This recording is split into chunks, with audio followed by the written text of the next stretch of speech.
always said this was not my story, it is his story. And by doing this, I think it's become our story. I knew I had to develop a positive attitude or else I wouldn't make it through the treatment process. And so the journey began. I kept telling myself I wasn't going to die like my mother.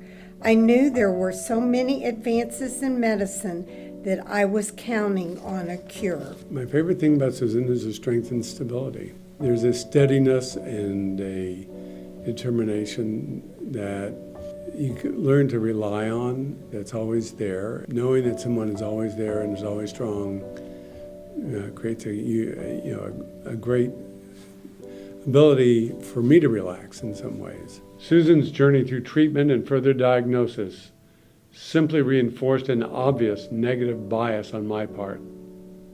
The cancer had spread and the chemistry of the cancer tissue was such that there were no drugs to reduce the odds of a metastasis.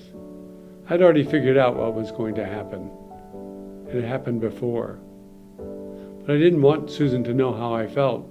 I was pretty good at keeping my pessimism in check when I was around her. Even though Susan never indicated to me that she was worried, I didn't believe her. How would she handle things once she finally realized what I already knew, that she wasn't going to survive? I made it my job to be with her, to show her how much I loved her, that our love would live forever, no matter what. I've come to understand that the story, at least as I told it in the experience, is about understanding what love really means.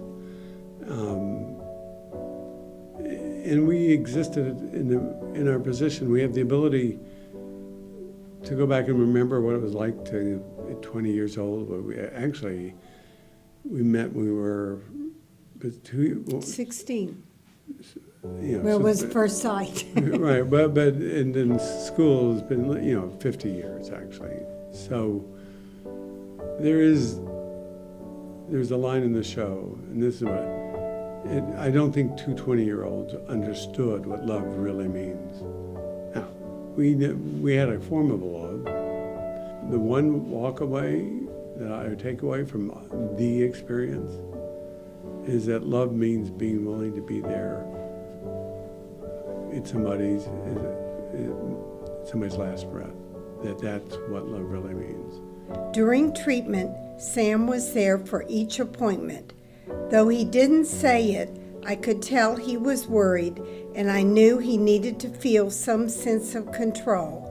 He wanted to fix everything. The thing that I like the most is the fact of he's always there. No matter what, I can count on him.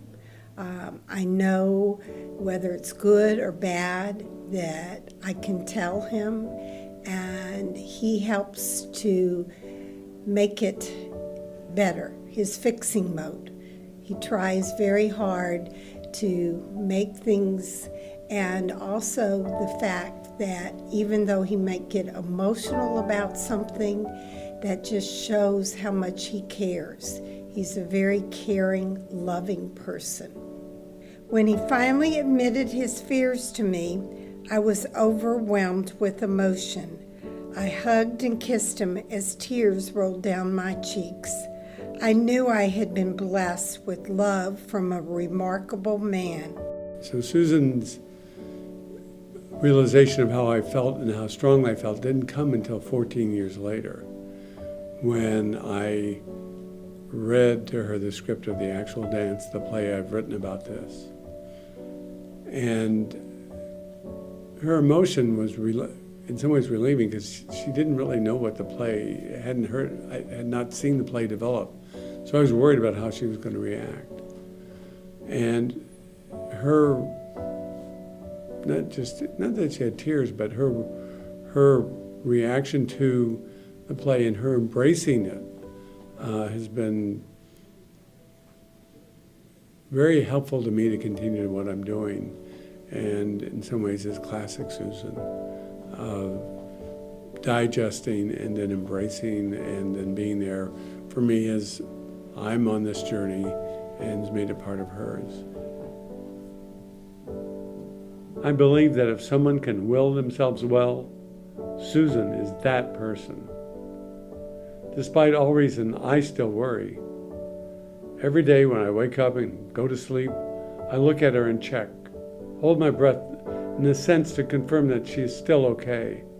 Then I can get up or go to bed. I have never dwelled on what might have been. Rather, I look at today and each day, living it to its fullest. Rather than waiting for something to happen, I choose to believe, and doctors would agree, that I don't have cancer, and I don't.